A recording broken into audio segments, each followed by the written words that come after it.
Chicken টিক্কা কাবাব বানানোর জন্য 1 KG boneless চিকেনকে কাবাবের মতো ছোট ছোট টুকরো করে কেটে নিয়ে ভালো করে জলে ধুয়ে পরিষ্কার করে একটা বোলের মধ্যে নিয়ে পরিমাণ মতো নুন, লেবুর রস, 1.5 চা চামচ আদা কাঁচা লঙ্কা বাটা, 1.5 চা চামচ রসুন বাটা, বেশ খানিকটা পরিমাণে গোলমরিচ গুঁড়ো, 1 চা চামচ জিরে গুঁড়ো, 1 চা চামচ ধনে গুঁড়ো, সামান্য পরিমাণে গরম মশলা গুঁড়ো আর রঙের জন্য কাশ্মীরি লঙ্কার গুঁড়ো, টমেটো সস, সোয়া সস আর টক দই দিয়ে ভালো করে চিকেনটাকে ম্যারিনেট করে রাখলাম 1 থেকে 1.5 ঘন্টার জন্য।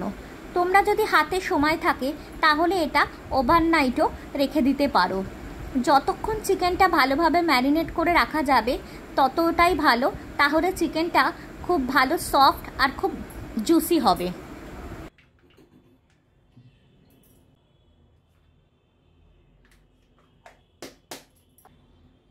যে স্টিকের মধ্যে আমি এই কাবাবটা বানাবো সেই স্টিকগুলো আমি 10 মিনিটের জন্য জলে ভিজিয়ে রেখেছিলাম। আর এদিকে ক্যাপসিকাম আর পেঁয়াজ আমি চৌকো চৌকো টুকরো করে কেটে রেখেছিলাম। এবার এক একটা স্টিকের মধ্যে আমি 4টে করে কাবাবের মাংস দেব।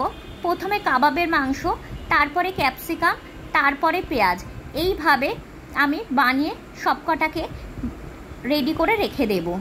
এরকম যদি ম্যারিনেট করা চিকেন আর বাড়িতে যদি স্টিক থাকে তাহলে সন্ধেবেলা অতিথি এলে খুব সহজেই এটা বানিয়ে ফেলা যাবে।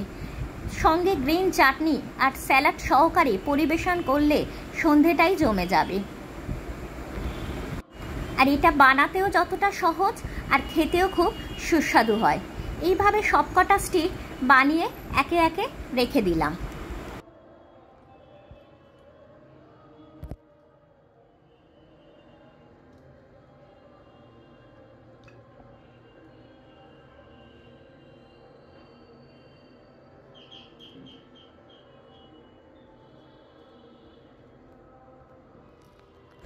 এদিকে ফ্রাইং প্যানের মধ্যে বেশ খানিকটা পরিমাণে সর্ষের তেল দিলাম, দিয়ে এক একটা করে স্টিক বসিয়ে দিলাম। এই সময় গ্যাসের ফ্লেমটা লোতে রাখতে হবে। খুব হালকা হাতে এটা বসিয়ে দিয়ে ওপর থেকে একটু অয়েল ব্রাশ করে দিতে হবে।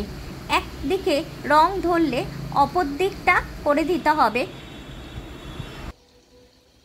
এইভাবে খুব হালকা হাতে কাবাবগুলোকে বানিয়ে ফেলতে হবে। একবার ট্রাই করে দেখো বন্ধুরা। রেসিপিটা যদি ভালো লাগে তাহলে প্লিজ একটা লাইক, কমেন্ট, শেয়ার আর সাবস্ক্রাইব করে দিও।